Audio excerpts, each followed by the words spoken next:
What lessons can we draw from Qigong when it comes to food and nutrition?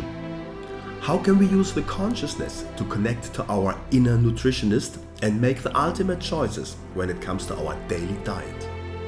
With decades of experience in both, as a nutritionist and Shineng Qigong teacher, Sahaja Huantong explores these essentials towards health and well-being.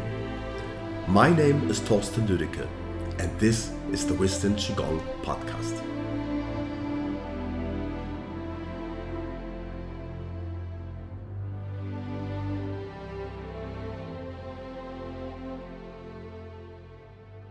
Welcome, Sahaja. Thank you very much for joining me today. We had a great podcast about Qigong and aging. For those of the listeners that are interested, please go back and find that podcast. And today we're going to talk about nutrition. Now, the disclaimer I have to make first is that Shineng Qigong as such doesn't really talk much about nutrition. So it's not part of what Dr. Pang taught, but we all know, obviously, that nutrition is very important for our health and well-being. And when we spoke the last time, I think I mentioned that I have quite a few people in my network that are avid practitioners of Shineng Qigong. But then when I see what they eat all day, now I say there's no possibility you can get healthy with that kind of nutrition. So I was reminded of this old saying, of the old question where you say, now if you bake a bread, what is more important, the dough or the oven? And there is actually no answer to that, because you can't bake bread without the oven, and you can't bake bread without having dough. So it's not in either or. It's not one is more important than the other. In my personal opinion, nutrition is important in any case, and you can't be successful with your health and well-being if you don't look into nutrition. So this is why we have you as a guest here today. Sahaja, welcome again. And let's just get started, and let me know how you got into the whole thing and what your thoughts are, please. All right. Before I tell you how I got in, I want to answer that question from my perspective, which is more important, the oven or the dough? I would say the baker. I would say the bread maker, and what he is thinking while he's making the bread, and which good point. You're bringing a third element into the picture, and you definitely have much. Yeah, it aligns so much with where I've come to with food. So I'll just tell you briefly my history with food. I began teaching whole foods cooking, I guess it was something like 1994. I taught for about 21 years macrobiotic whole foods. I say macrobiotic / whole foods cooking because macrobiotics is not very well known by many people. But what attracted me to it was the whole philosophy behind of yin and yang. And although it's not strictly based on the TCM version of yin and yang, it just made so much sense to me that one should eat warming foods in cold weather and cooling foods in hot weather. Like, you don't necessarily want to sit down and have ice cream while it's snowing, and you don't want to have a hot stew in the middle of summer, so it's that sort of intelligence that really now I come to see as the Tao.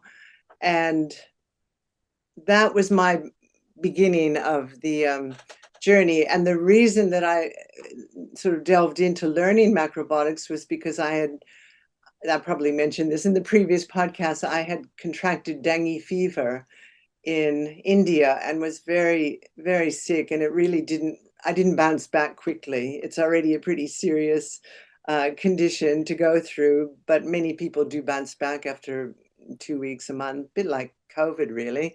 And I didn't. So I decided my path was going to be nutrition. And, there's also history of food. I don't know, some people grew up with maybe a very healthy relationship with food. But my story was interesting because my mother was very restrictive with some foods and very much pushing healthy foods. And I just saw what happened when I got to like the age of going to university, and I was never allowed to have this and this and this. And I got there and it was just like, whoa, the sky's the limit.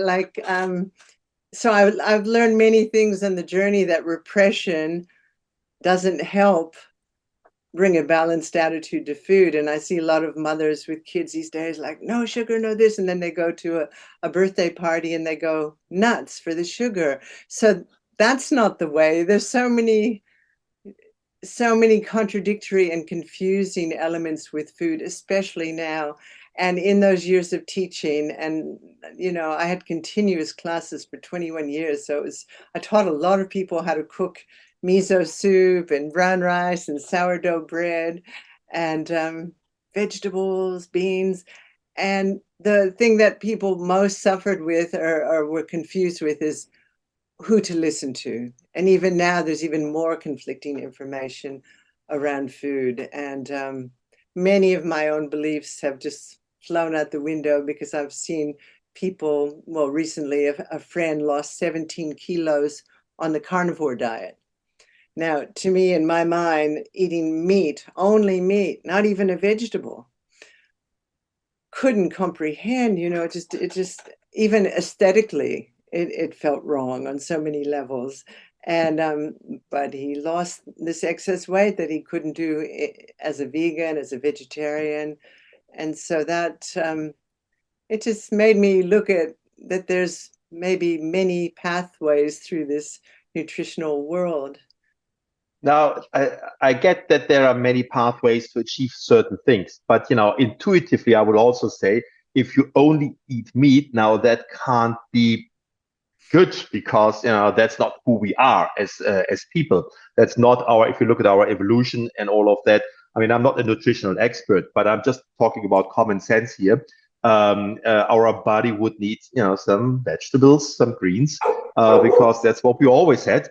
And so I totally get what you're saying. There's so much different information out there and so many different diet styles. So how is one to navigate through that, and how does this relate to Qigong and to TCM, traditional Chinese medicine? Because that is kindly of the perspective that we are taking here. I've been sitting with this, I've been contemplating this and just observing it in my own journey, which has gone from very, we used to use the word narrow eating to wide eating in macrobiotics. So I've had periods of very narrow eating, and now I can eat much wider. And where for me it is such a integration with Qigong is that the freedom or the wisdom came from connecting with the inner master. And Teacher Lu at the recent retreat, he talked about the inner doctor, and other people talk about the true self, the inner master. I say that when you keep going in with practice, meditation, just your own spiritual journey, eventually you wake up the inner nutritionist.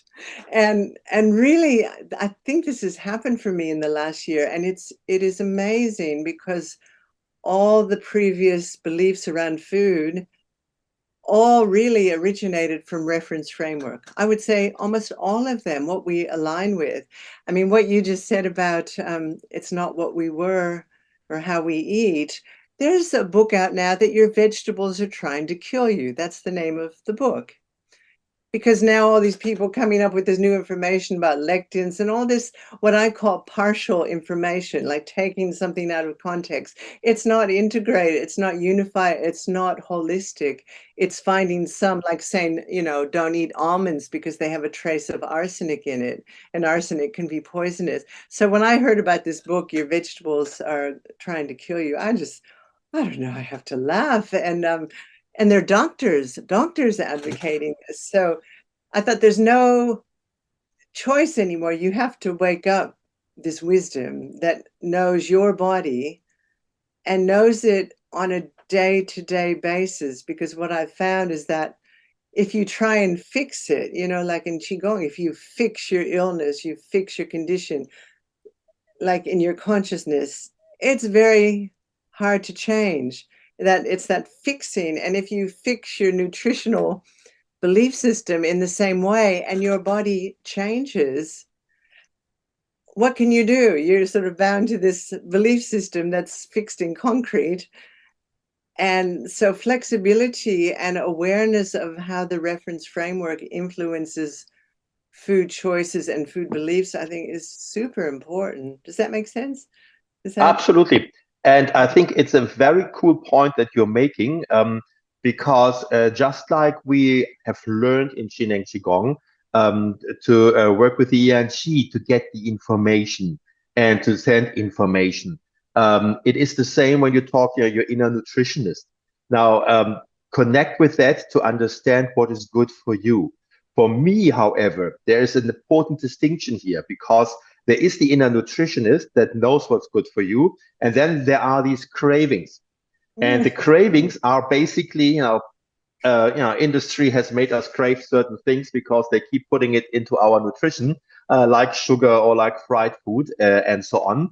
And that is a different thing than our inner knowing of what's good for us. Now, for me, I would say I know these cravings, but I know what they are, so I can put them into perspective. Now, where my inner nutritionist comes in is really when I have had food, because then if I listen to my body, I know whether it drains my energy or whether it gives me energy. I know how I feel after I had the food. So this is kind of for me where my consciousness comes in, and where I get this information. Wow, I feel so much better having the salad compared to having had a burger. And this is where the consciousness kicks in and has to observe the cravings on the other hand, that the next time I'm hungry, I'm making a good decision. And the good decision not based on any book or theory, but really based on my own experience of what happened to me and my body and my energy after I had a certain food.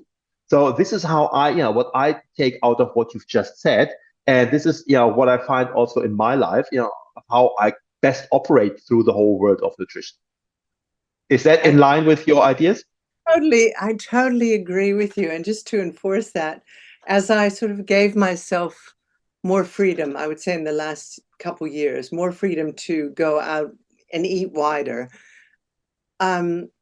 I noticed a process, just what you said, really started to take place. And even this year, it's like, it was sort of funny at the retreat in China recently. They had little Snickers bars in the one single shop that was there.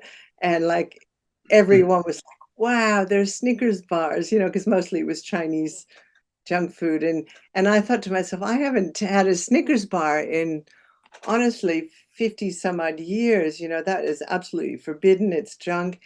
But they're very tiny. So I remember someone bought me one and I tried. I went, oh my God. And then I thought, I'll never be able to stop because of the craving.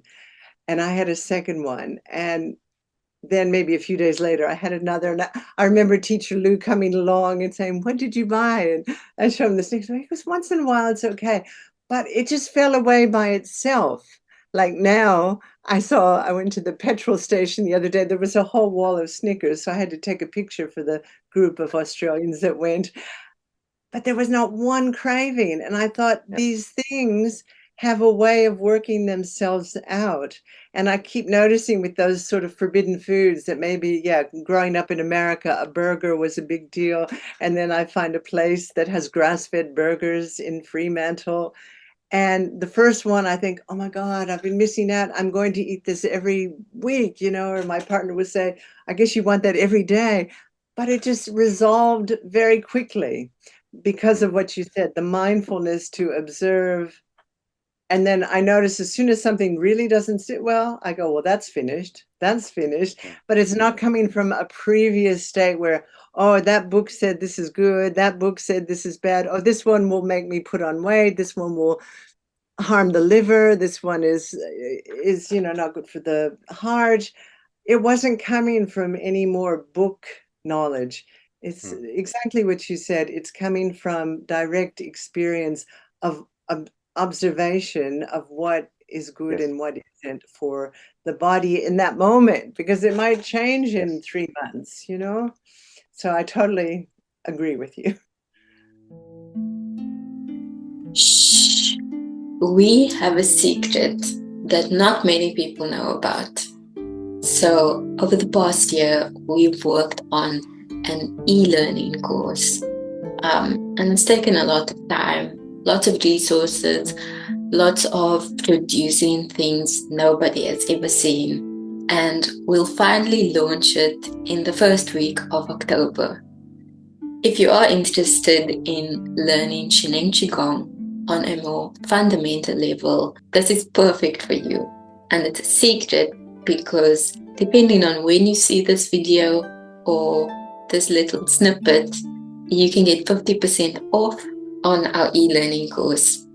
Oh, it's called the Lai Chi Method as the essence of Shineng Qigong. And to quote myself, when you're done with this course, you'll perceive Lai Chi everywhere. And that's a fact. If you're interested, check the description and yes, let us know. For me, if I might add that, it really helps to have insights when I have my food, and say I've been having a couple of really good days, with lots of salads and some green juices, and it's impossible to ignore how much better I feel. Now, if I really get that and understand that, then this insight will guide me. So it's not a question of discipline. It is really, me wanting to feel good. I have this insight. Now, that's the nutrition that my body would like and my cells would like. And it's this insight that's guiding me, not my discipline of this is forbidden or that is forbidden. That helps, because I don't want to go through life with a no, don't do that, no, don't do that. I want to go through life, free and being able to make the choices that I feel are good for me and that I want for me. So because it has to be a positive experience, the whole nutrition thing, and it is true. I mean, I don't know how many times I've been sitting in front of a menu, and I said in the Italian place, there's the pizza and there's the salad. It's tough initially to decide for the salad sometimes, but I can tell you after the third bite, I'm so glad I did it. And vice versa. If I have the pizza after the third bite, I think, well, I don't really need more of that. I wish I had chosen the salad. So this is where the consciousness comes in, because as human beings, we have consciousness, and we can reconnect to this knowledge that we have, with these insights that we have. So we don't have to follow our first craving. We can actually go back into the consciousness and say, okay, wow, this is what I know, and this is the experience I can connect with from the past. So let me make this choice and see how it goes. But now I'm talking and you are the podcast guest. And I'll ask you a question now. No, because one of the things that then when I'm listening to you that comes up, which I think is a challenge for many people, not everyone, and probably Qigong people, practitioners are already maybe a step beyond or ahead. I don't want to make it sound higher or lower, but sometimes people don't want to feel better. And why is that? Sometimes there is the saboteur that is choosing that food unconsciously because of some stress in life, maybe to dampen down the energy when people's energy starts to come up. So there are all these it's such a labyrinth of exploration for the psyche to go into the food and how it is playing out so many subconscious tendencies. So what I saw is people who could see how much better they would feel eating a certain thing. And I also see it sometimes less and less in myself, but there is some desire to shut down. You know what I mean? Now, this is a great point, because I think for all of us that find ourselves making choices that we know are not good for us, this is an invitation to look into the question, now, how comes I'm choosing that? Exactly. What's going on for me or in my life or in my belief system that I keep making those choices? And this is obviously not just linked to nutrition. This is true for the whole of our life. But in particular for nutrition, I think it's great because we don't usually look at nutrition that way. So it's when you said it was really opening my eyes to say, okay, this is a valid point, because a lot of people just think, I don't have the discipline, or I'm just not good with eating. But there's always an underlying process that directs us to make these choices. And to look at that process and to look into what's going on in my thought process that I do make these choices can be incredibly valuable. And by uncovering that, I I automatically make new choices because then I understand. Um, I think this is a great point you're bringing up here. Do you want to explore that a little? Do you have any own experience here? Well, something just came up that was so interesting. The founder of this macrobiotic cooking, Michio Kushi, I can't remember all of them, but he talked about the 7 levels of eating, and the very basic level was what we've talked about, like craving. I want that. I want that taste sensation, or I want that, maybe a high from sugar, or even I suppose you could even include alcohol in there as a substance. And as they went up, there was one level I remember was intellect, eating from intellect, things you've read that make sense. They make sense to your intellect. Then emotional eating, eating for comfort, eating to soothe, like a real childhood space or even a baby space. And there were 7 levels. I didn't write them out, but the last level was eating for spiritual practice. And that was the one where it's no longer guided by emotion, intellect, craving, sensation. It's aligned with what you said. I want to feel a certain lightness of being for my spiritual practice, for my evolution. And how many people are there? I don't know. How many Qigong practitioners are there? I don't know. It's a very personal thing. And like you say, not everyone looks at food as an arena to explore or investigate. It has definitely been an area for me. From the day one, it was like a mirror of being able to see hidden things. Yes. And I think by bringing up that point, consciousness is an integral part of Jinen Qigong. I mean, there is no Jinen Qigong without, working on your consciousness, on your awareness. We shouldn't isolate that to, oh my God, my consciousness is so high and I'm so relaxed and I'm connected with the wisdom of the world. And then in everyday life, we go through life totally unconscious, taking stupid decisions, eating junk food or doing other crazy stuff. So consciousness really has to show up in all parts of our life. And I think that can be a great encouragement to practitioners who find themselves in a situation where they work a lot with consciousness when it comes to actual exercising Jinen Qigong or getting into the right state. And then at the same time, they find themselves in other areas like nutrition where they're not doing so well. So it's a great invitation to those among us to use the consciousness and expand that to all areas of our lives, and start with nutrition, because that will have an incredible and immense impact. It's also true for relationships, by the way. I mean, I also know some practitioners that are the most amazing practitioners, but some of their relationships suck. So because they're not taking this wisdom and this insight and bringing it to that area of their life. I think this is a wonderful invitation that you're giving us here. No? And what you just said, just yesterday, I watched one of the short YouTubes that Teacher Gao did the subtitles or the translation of Dr. Pang.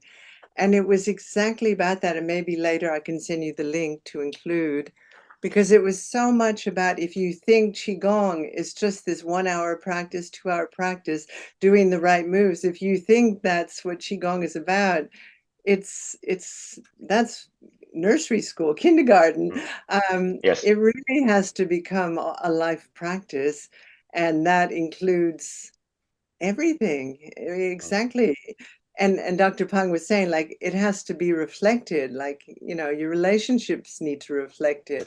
Your eating, your, I think even your home, your, how you, whatever, how you do everything is a reflection of your consciousness. You can read a person in so many ways, and Yes. not to be judgmental. It's, actually, the person that I trained under learning macrobiotic and macrobiotic counseling, which was like one-on-one counseling, he used to say every moment someone's energy field, he was into Qigong, by the way, would broadcast everything about them to someone who had eyes, could see, or could feel energy. We are continuously broadcasting our state of consciousness through our words, through our actions. And food is certainly a big one. That being said, I'm still stymied sometimes by someone who is thriving on a meat-only diet. You know, this one really has baffled me because this is a new trend. This is a new trend that many people are, I don't know if it's big in your part of the world, but some of the Qigong students, one girl in particular, I was so surprised when she whispered to me because she was almost ashamed about it. She said, I have such high inflammation in the body and it's bringing it down, you know, and it's like, you know, maybe short term, these things can have a impact on the chemistry of the body, but long term, yeah, it certainly doesn't make sense to me. So. Yeah, I'm not sure what to say to that, but I think I tend to agree with you that maybe some of these diets do have actually a positive short-term impact because they do shift something in the body, in the system. For example, I'm again, please don't anyone, nobody follows this, but I know of somebody, who had cancer and he was living on orange juice alone and the cancer disappeared. So, but after the cancer disappeared, he broadened his diet again because the body needs other nutrition. So it might be very effective in the short term, just like if you take a medication or something. It might help you in the short term to solve something, but then you have to go back into a balanced nutrition and stop this medication because it does harm in the long term. For whatever. Some of these diets, I don't know what the goals are of people. I mean, I'm a fan of having things flow naturally. So if I want to lose weight, I would never go and say, okay, I'm going to do a particular diet to lose so many kilograms. No, I look in the mirror and say, well, oops, seems there's a kilo too much, and then I just eat a little less sugary, fatty, whatever. Watch my carbs intake a little more, and over time, 2 months later, when I look again, this kilogram should have disappeared. But I'm not using any force, and in a way, doing a restrictive balance is applying force to your own body. Now, not saying people shouldn't do it. I'm not saying it can't be good in certain places, but it is an intervention that is kind of against the natural flow of things. But again, now this is just really my very personal opinion. Please, everybody, do whatever they like. No, I feel exactly the same. It's like there is this Taoist flow of yin and yang, and as soon as there is anything restrictive, you're gathering momentum. They always say that the extreme of yin, it will reach and then it will come back to yang, and that's just how it works. And so as soon as you limit and say, I will never have this again, you can be sure somewhere down the track that this is going to come back in it's going to make up for it. So the flow is so much more at ease, it really is like the Tao, there should be another chapter in the Tao Te Ching about the flow of food, because it just goes that way. And, you asked if I had a personal example. I followed the celery juice medical medium guy for so many years, maybe 4 or 5 years, celery juice every morning. And it was very good. I felt it had everything he said it would do. And then with the heavy metal detox smoothie and almost no oil, like a very low oil. And my acupuncturist, whose also name is Lou, Dr. Lou, here in Australia. And he said to me, Sahaja, you're always purging, cleansing. He says, you need more nutrition. And I said, what does that mean? He goes, chicken, fish, eggs, just more protein, basically. And I was like, I want to keep, and that's a sort of neurosis as well. Like, where does that come from? So I had to look at that. Where is that? It's almost like wanting to be clean all the time. Like, what sense does food create a certain toxicity or I don't know if other people probably can relate to that, and if they can or not. And then when I discovered my bone density was quite low, and I listened to a few podcasts on protein, but just intuitively, I thought, Dr. Lou was right. I need Mm, to eat a bit more, get a bit mm, more, like, especially after a certain age, things change, and I had cut out dairy for, God knows, 45 years, and all of a sudden have a bit of yogurt. It was just like, wow. And then I have to deal with all my beliefs. This is bad. This is, I had to sort of run it through each time I would eat it, the information layer that we touched on.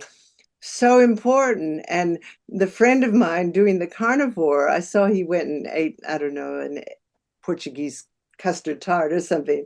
Oh, this is carb, this is lard, this is so bad and eating. And I said, you know what? You're a Qigong person. If you know what information does and you're choosing to eat it, but giving it this information that is poison, how is that going to help you?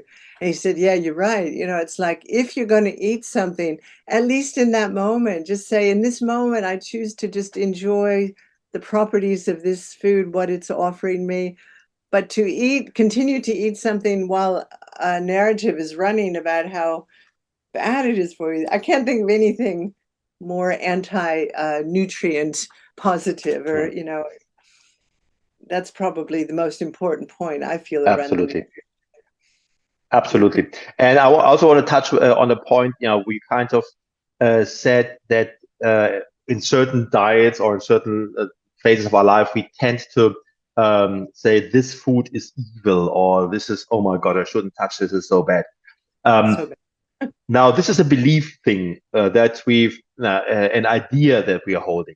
While there's might also be stuff like, for me, for example, I wouldn't touch a sugary drink, not because I think it is evil, which it probably is, but just because I just don't like it. Hmm. So then it's clear there's never going to be it's not that I'm going to have a Fanta one day and say, oh my God, this is so lovely, whatever, I missed all those years. It's not going to happen because I just don't enjoy it. So that's also a distinction to make between labeling food as evil, or at one point just saying this is not what I enjoy, and then here we go. So not everything we avoid is just because of our mindset. It might be just that we don't like it. No.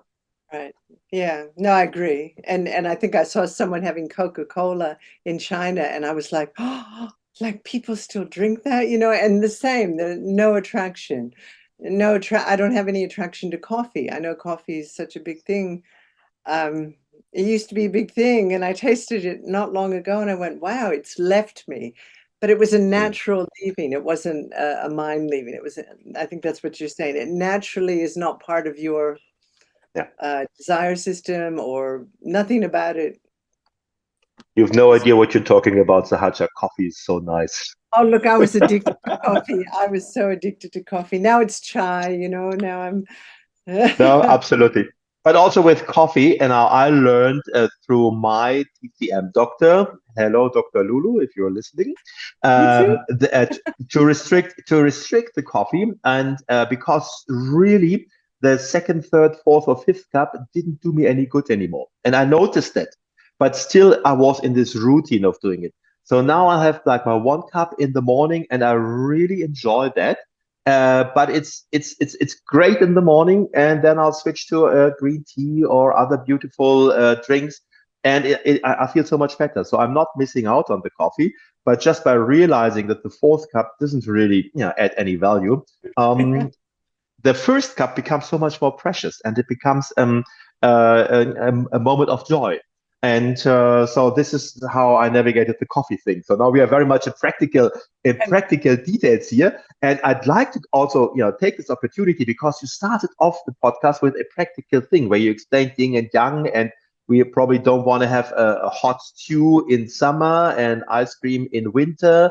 Are there any practical advice that you can give that are coming from TCM Qigong? Just some broad directions as a takeaway for our listeners here today. I think, for me, that understanding of, there used to be like a chart. The extreme young foods would be considered salt, and meat. Now, remember, this is not necessarily the TCM yin and yang, but this is the macrobiotic, but it's close enough. It's close enough. So the foods that cause internal heat, the foods that cause contraction, yang is like contraction, yin, extreme, would be sugar, and in a way, tropical fruits that are juicy because liquid. So if you think of yin energy as wet, slow, expansive, wet, moist, like a damp internal climate. And then your yang is your hard, so yin is soft, dry, heat, summer, winter. I think, you can start to feel the energy of, and sometimes if someone is intrinsically yang by nature, so they would tend to be red face, maybe higher blood pressure, maybe not, speedy, zippy, maybe prone more to anger, like a rising emotion, as opposed to a yin emotion is more imploding back, like depression or sadness. So someone who has that very yang tendency to eat a lot of meat and salt, you might find they already do that. And that's one reason why they gravitated that way. But to offset that tendency to lean more toward, an important one, yin raw, yang cooked. So if you think of yang energy as heat, fire, and also the time of cooking. So something that's cooked very quickly, like a quick stir fry, will never be as yang as something like a slow cooked stew for hours. Does that make sense? So if you think absolutely. about the amount of heat and time, not the spine, not the herb, but the actual time. So someone who has that yang tendency will do well to have more juices, more fruit, more salads, more things that are leaning toward the cooling side. And on the other side, someone who's cold all the time, not the time to be having smoothies with frozen berries, someone who's cold, a little bit slow, a little bit maybe sad or weepy, that sort of energy might do better with a bit more salt in their diet. So there's no then hard, fast rule that salt is bad, fruit is good. For someone who's extremely yin, I was extremely yin when I had this dengue fever, chronic fatigue. I didn't have fruit for years, not one piece of fruit, because the sugar, the moisture, the coldness of it, I could feel increased the fatigue. Does that make sense? So it's sort of this. It does, yes. Choosing, identifying, and even there's a constitutional type that back in the day we used to read the face, could see the shape of the face, could say a lot, like someone with a more square face or more compact muscular body would always be a more yang constitution. So you could have a yang constitution but have grown up eating a lot of sugary drinks and have a condition that is more yin with a yang constitution. So it's an interesting combination of factors to look at in balancing the diet. But again, coming back to that inner nutritionist, waking up the inner wisdom, healer, doctor, you will intuitively know that. You will intuitively know that you're feeling cold, therefore you don't want cold juice for breakfast. Maybe you want warm oats. Yes. So I think rather than learning all the information, which I did, I taught a lot of people this and they found it amazing. How many are still connected to that? I have no idea. But if you keep going with practice, meditation, you'll just come to that space like you have, where you eat something and you observe what happens afterwards. I think that's the key, observation and no judgment, just notice, take note. I mean, the no judgment point is big. And I think we've mentioned this a couple of times in other podcasts as well. It's really about observing, because by observing, it gives you a possibility to understand. The moment you go into judgment, you already have a filter that you look at things through, and that doesn't bring you closer to the reality or to what is. I've got a practical question though on the salt thing, because I realized that when you mentioned salt, I think, oops, salt. Can that be replaced by other spices? Just by using spices, would that have the same effect, or are you really just talking about salty food? Salt has that yang energy of contraction, of Yes. bringing things together. A lot of herbs are more yin by nature, more relaxed by nature. So there's no way that other herbs sit on the only thing that might fit there would be, soy sauce, tamari, Right. shoyu, things like Right. that. Miso, those are also extreme. And, I've come to learn that a little bit of good sea salt is really good in the diet, and it's like, that brings us to another key point in the Tao: moderation, balance, and we touched on cravings. Often people would say with cravings, if you can allow yourself just to have a very small amount to satisfy the craving, if you have that sort of maybe a bit of discipline, allow yourself to have the craving, but just limit it to just, something. And sometimes it's been recommended to have a touch of your childhood food. So if you grew up in a place where, like Switzerland or, the Danish countries, where cheese is so important, but you're not a dairy person, but you miss that, maybe you have the finest cheese, you get the finest chocolate, you get the best quality. So if I'm going to have something that's sort of out of my norm diet these days, I will get the absolute best, because I know I might only have it that one time for quite a long time. As you said, the quantity matters in this case, because 2 spoons of sugar are twice as much of an issue than 1 spoon of sugar. And I personally, just sharing from my life, my habit has become, I have a tiny little box where I put a biscuit inside, because I know that sometimes in the afternoon when I go for a tea or something like that, I would love to have this, just a little biscuit with my tea. It's just a lifestyle thing for me. I enjoy that.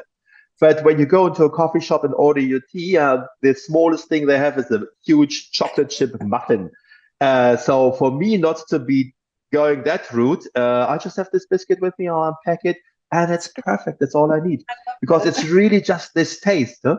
And I can't remember when last I had more than a scoop of ice cream, because really, after I've licked 3 times, it's already enough for me. I don't need more than that. I had the taste. It's beautiful. It's great. But my body says it's enough. So sometimes it's for me it's great, because my wife likes to have the odd ice cream in between, so I don't have to buy my own. I'll just lick, and that's it. That's Done. great. Over with. Right. That's beautiful. Everything you're saying, I just so love. There was another saying we used to have, that quantity affects quality. So even the best food, the most nutritious food, if you eat a huge quantity of it, it's like that thing: medicine can become poison, poison can become medicine, So that little bit of something that is forbidden can maybe emotionally satisfy something. But you take the healthiest thing and you eat a mountain of it, and it doesn't matter that it's high on the nutritional scale. So it really is about, I have a little plaque in my kitchen: more is not always better. And I found that somewhere, and I thought, yeah, it's like quantity affects quality. And so just that, and in the retreat in China, Teacher Lu is always going on about 70%, eat to 70%, and we'd be eating and another 10 dishes would come out, and I'm at 90%, I'm at 110%. But yeah, the way we deal with things like ice cream, we get the kiddie scoop. Or if we're going somewhere, Right. my partner and I, we've learned we don't want to eat that much anymore. We don't feel good. We get sleepy. We can share something. We get takeaway. We bring half back, because it's true. The portions in restaurants, things have gotten bigger and bigger, and people are eating bigger quantity, and they are getting bigger. I don't know how it is in your part of the world, but Australia is catching up to America with a very high obesity. Yes. Yeah. Yes, absolutely. It's the media, it's the processed food. That's the last thing maybe I will say.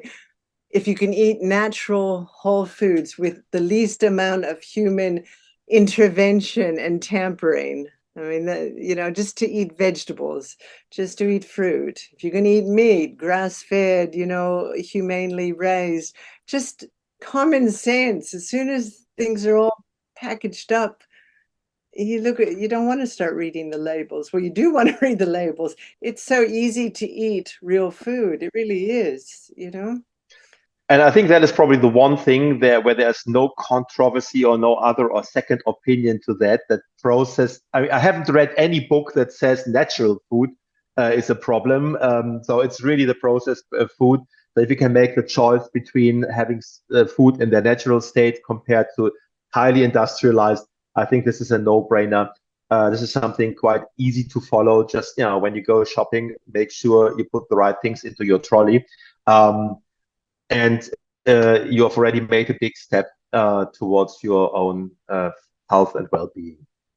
Local farmers, we like to go to the farmers market rather than the big grocery stores. Yes. So yes, it's also so much more fun, the farmers market.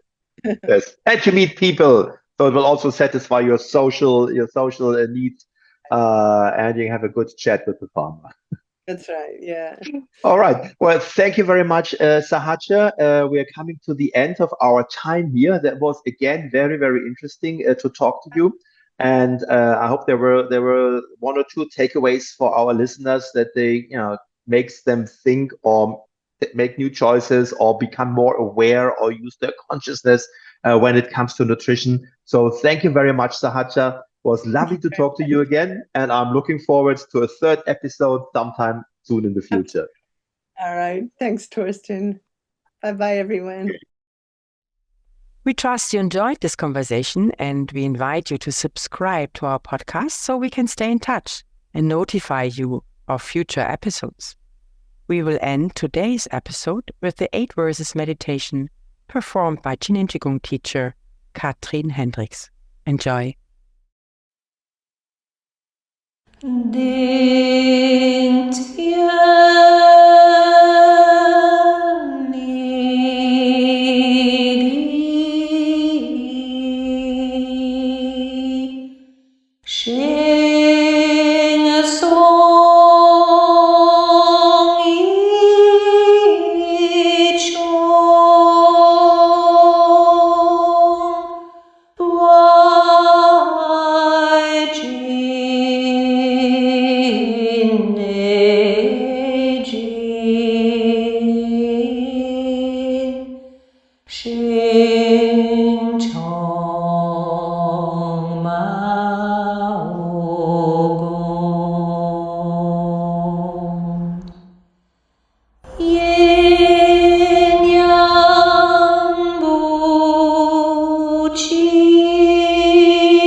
To get your free ebook on the 8 verses meditation, please check the show notes below.